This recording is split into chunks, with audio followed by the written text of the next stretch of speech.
Want to buy a rental with only 5% down? Or how about finance a building to 110% loan to value? No, I don't have a time machine and send you back to 2006 when you could do all these crazy loans. These are legitimate loans being written today, and they're all being done on the commercial side of the business. The commercial side of the mortgage business is completely different than residential. Side note, this particular episode is for my Canadian listeners. So if you're somewhere else, maybe this is similar for you, but probably not. And today on the show, I have Tuan Luong. Tuan is an expert in commercial finance and what an awesome dude. And he shares with me the 4 myths of commercial financing. And I guarantee you, unless you do this for a living, there's going to be stuff in this episode that you didn't know. And there's probably deals sitting on your desk in your database that are like, oh my gosh, there's A, I could make some money, B, help my clients. And so you're really going to want to pay attention to this episode. Before I jump into that, hey, I'm Scott Peckford. This is the ILMB Mortgage Brokering Podcast, and we are the #1 podcast for mortgage brokers and loan officers. If you are listening to this, thank you. Do me a favor, go smash that subscribe button so you don't miss any of our upcoming episodes. And before we jump into this conversation with Tuan, I'm going to give you a shout out to our title sponsor, Finmo. Finmo is a Canadian mortgage application, document collection, submission platform designed specifically for Canadian borrowers. It's very easy to use. It's got cool features like Smart Docs. So when the client fills out the app, it knows what documents they need. It's got smart submission notes, pulls key data from the application. When they hit the submit button, it gets you a better chance of getting an approval. And it's connected to Lender Spotlight, which is the best tool for searching rates and guidelines. Check them out at lendesk.com/Finmo. Get them to give you a test drive. It is the only way you can experience how slick it is. All right. Join me in this conversation that I have with Tuan. Hey, Tuan, welcome to the show. Great to be here. So, hey, I'm excited to chat with you about the top 4 myths of commercial financing that most people don't know. I chatted with you before we turned on the recorder. I was like, I didn't know that. And I've been doing this for 18 years, so this is going to be a lot of fun. But before we get into that, tell me a little bit about yourself and how you got into the mortgage biz. Yeah, I've been in the industry for over 18 years. I originally started off in banking at various roles within commercial bank. So I did that for about 10 years, and then I became a broker about 8 years ago.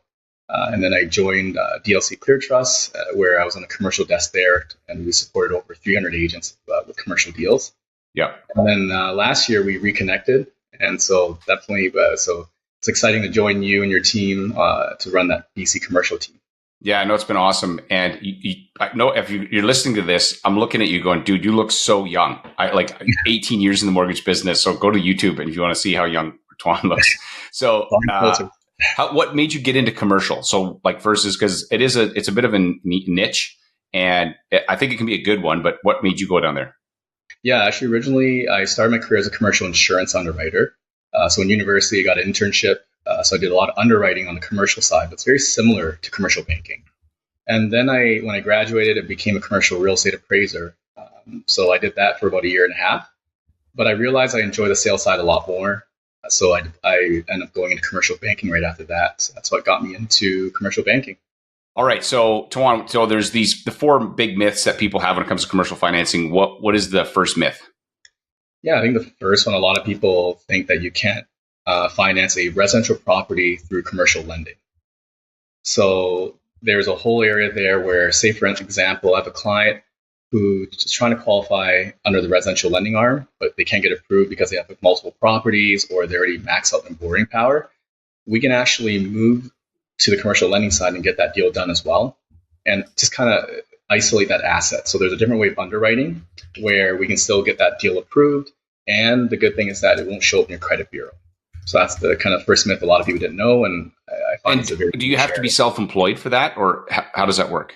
No, you could be a salaried worker and you want to buy investment property. Say you're buying a pre-sale condo and you just can't qualify at the bank. We would then we'll maybe open a holding company, and then we would do that through a holding company. I see. So you don't have to be self-employed at all. Yeah. And do you have an example of one that you've done recently or that you can think of where it was someone that a problem like this that you'd solve for someone? Just because I like to make it really practical for people listening. No, for sure. I think a big market segment is I work with a lot of realtors. So a lot of realtors, they invest into real estate and properties themselves, and they have their own operating business, like their PREC. So a lot of times they have their own primary residence. They already max out their borrowing power, especially nowadays with the stress tests and all that. It's a lot harder to qualify. And then the next step would be a B lender or a private lender. But in between that, we can also go through commercial lending. So there's advantage there where I helped a realtor. I think he had 2 pre-sales that were closing this year, and he could not qualify at a tier 1 bank. So we put those two pre-sale into a holding company. So that would be his real estate investment trust or company. And then from there, we did the loan through commercial lending and we got him approved. Right. And what kind of down payment are you looking at on something like that? Yeah, so the down payments, that's the kicker, I would say, is that you need to put a little more down payment sometimes, depending where you buy. So if it's in Vancouver, the purchase price tend to be high and the rental income cannot support the debt. So a lot of time I'll say you're looking at 60% loan to value. Right. But if you buy in different markets, like say Calgary or Alberta, you can get a higher leverage. So it really depends where you're buying, the purchase price, and the rental income. Right. So okay, that'll affect and then are the rates and stuff similar to residential? Yeah, actually right now, say this year, the rates are very similar. They're either on par or about 0.5% higher. And there's additional fees, like lenders usually charge a fee in the commercial side. So there's additional costs. But I think there would be in most B, like, so you're basically saying maybe instead of B, depending a commercial option might actually could be better depending on the situation. Yeah. Oh yeah, for sure. Like it might be, sometimes a B lender, like an Equitable Bank is pretty good, but there might be pros and cons to that offer. So I say commercial lending is just another tool for brokers to help solve a problem for the client. Another reason why is that maybe that you don't want that to show up in your credit bureau. So by doing through commercial lending, this mortgage will not show up in the credit bureau. So that's another key factor as well. Okay. So myth number one is residential properties. What's myth number two? Yeah, myth number two. A lot of people didn't know, but if you own an apartment or a property with 5 or more units, there's some favorable lending programs out there where you could get up to 95% financing, 50-year amortization, and the rates are actually lower than residential real estate. So it's like 4 to 5%.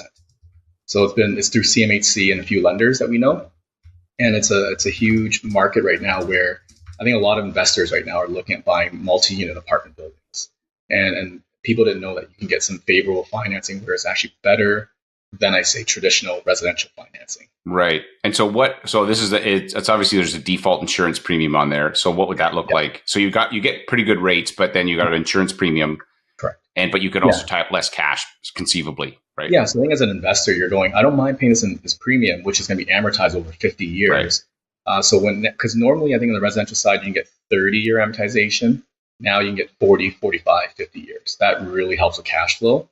Yeah. And then you can also refinance down the road when rates decrease and stuff like that. But this allows investor to continue building their real estate portfolio. So do you see a niche of investors looking specifically for properties that are 5+ just so that they can access that program because of the cheaper funds and lower down payments?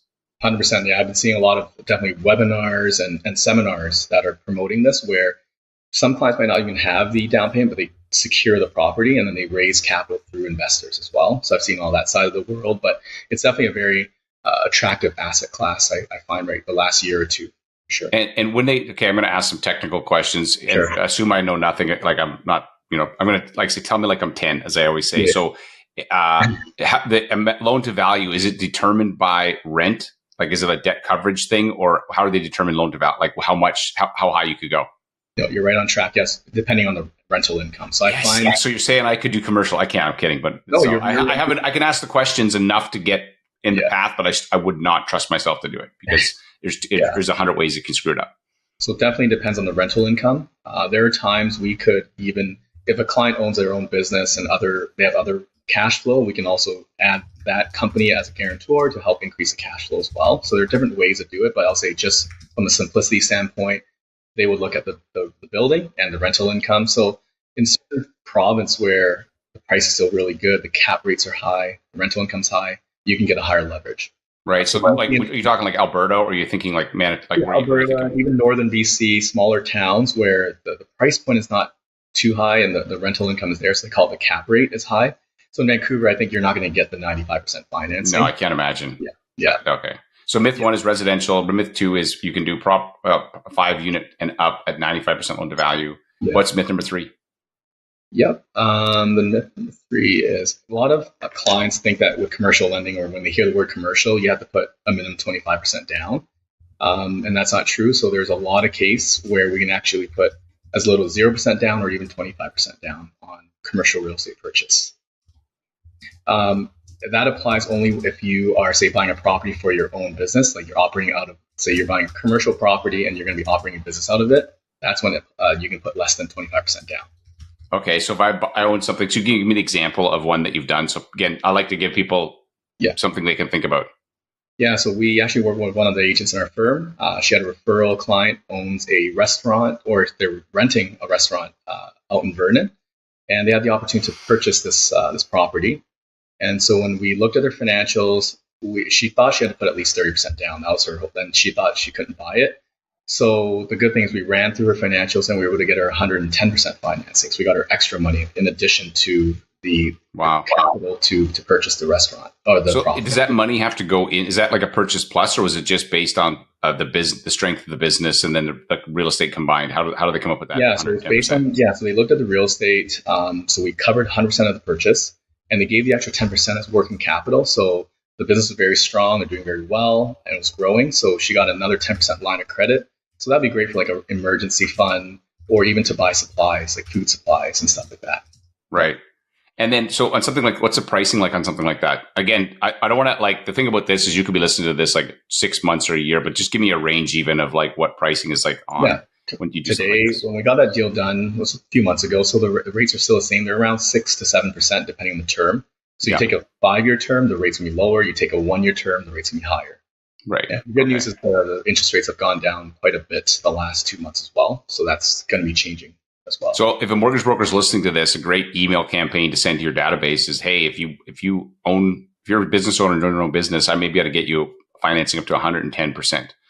And even if it just starts a conversation, what 100, like if you want to buy your building or own your building, and then now you've got an opportunity for a commercial referral, right? It's kind of like the McDonald's theory. They're operating their business, but they also own the real estate, and that's where the money is, right? Building the equity. That's really their retirement plan ultimately, because a lot of times the small businesses they spit off cash, but they don't. There's not, they usually the money's going back to the business. So it is if you're a business owner who can own your own building and be paying that off over time. I've got a friend in Victoria. They own 3 coffee shops, and they're good coffee shops, run them for years, but they own all their locations. And that is the coffee shops that go away tomorrow, they're still set because they've owned these buildings, these spaces for years. It gives the business stability too, right? I mean, your landlord can also sell the property one day. Like actually another agent within our team just messaged us today about a coffee shop in the Soyuz. So she's been renting there for years, and now the owner wants to sell it and she wants to buy it, because if the new buyer buys it, they might not want to keep her there. So it gives your business stability too. So it's not just about the real estate purchase, but we can do an equity takeout on the business as well. Right. I'll tell you a quick story about Walmart. So Sam Walton, his very first store, he was called Benjamin Franklin's, and it was a variety store, and he had a lease. It's basically, think of like a franchise he was running. He didn't own it, and he had to share a percentage of his profits with the owner of the building. And he didn't realize, because he was brand new, that his lease did not have a guaranteed renewal clause. And so when he saw him bring it, and they were selling everything that was a nickel and a dime. It was a nickel and dime store, $250,000 a year in sales. The owner said, I'm not renewing the lease. I'm going to take over this business. I'm going to run it here myself. And after that, he would only buy property. Walmart was like, they would go buy the land because they did not want to get burned like that again.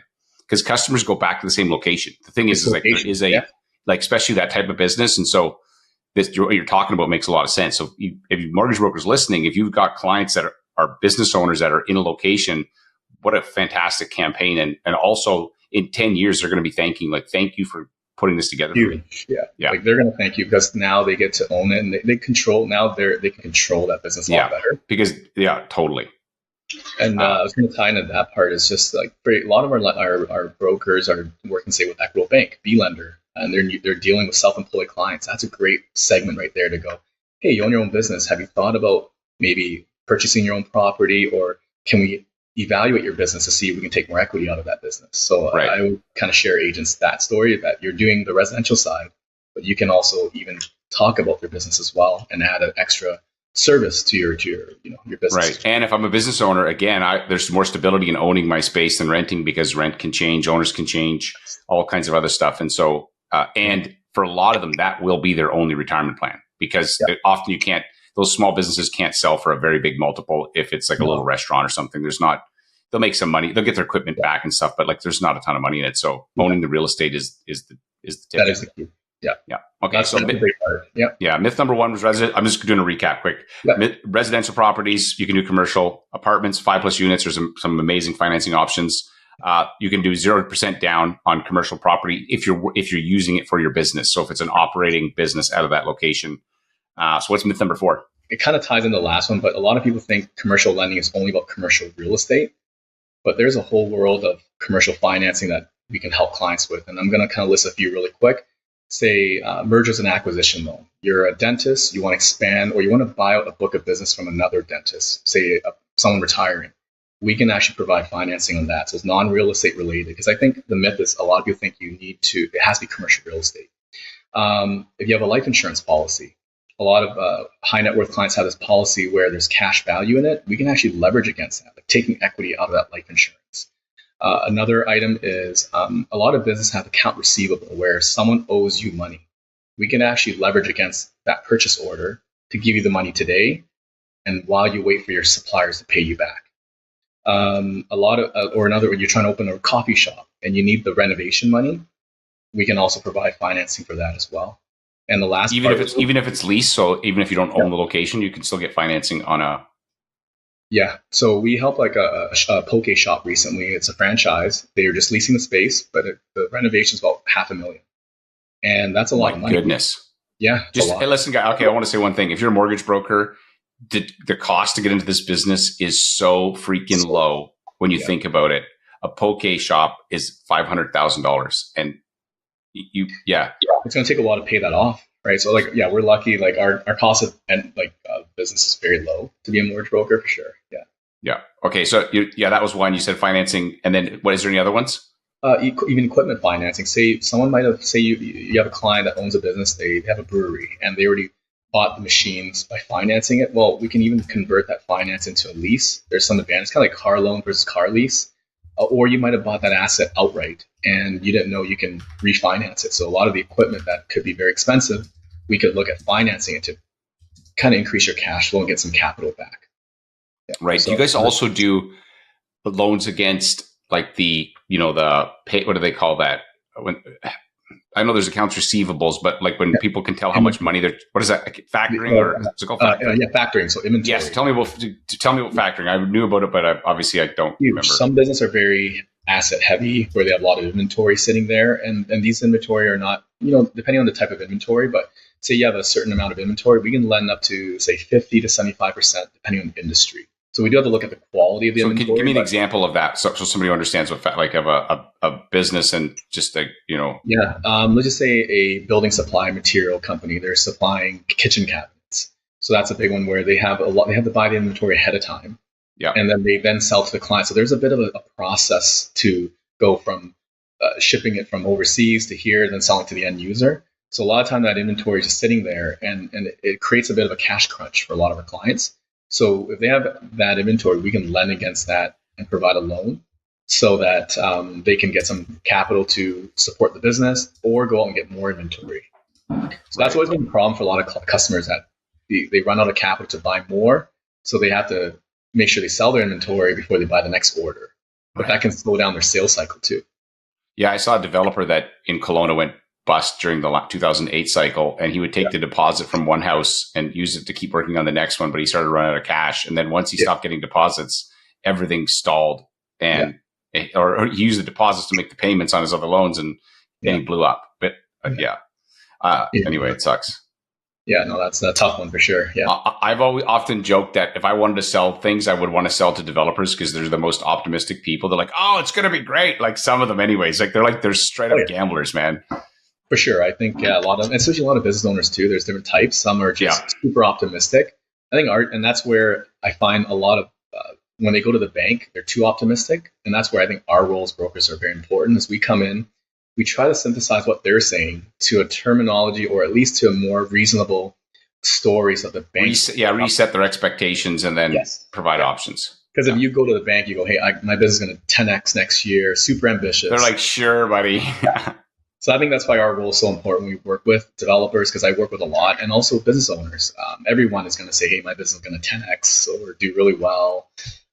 So we always try to make sure that we're reasonable with our lenders as well. Yeah. The way you can test this is if you go into a room, let's say you're doing a talk and you say, who here, raise a hands, who's better than average driver? Like everybody puts their hand up, but it's not mathematically possible that everybody in the room is actually a Yeah, top driver, right? better than average. It's just not like, that's not how this works. So the thing I'm picking up from this though, is that there's literally there's 12 different ways you can find money for somebody. Real estate is one of them, but there's a lot of different angles. And so I think if you're listening to this, A, this is a great thing to eventually learn, but B, get somebody to help you, because if I tried to do this myself, even though I understood, there's a part of it I understood a little bit, but I didn't know there was 7 other ways that I could actually potentially help solve this person's problem and get the money, which makes a big difference. And if I'm competing against you, I'm gonna get slaughtered.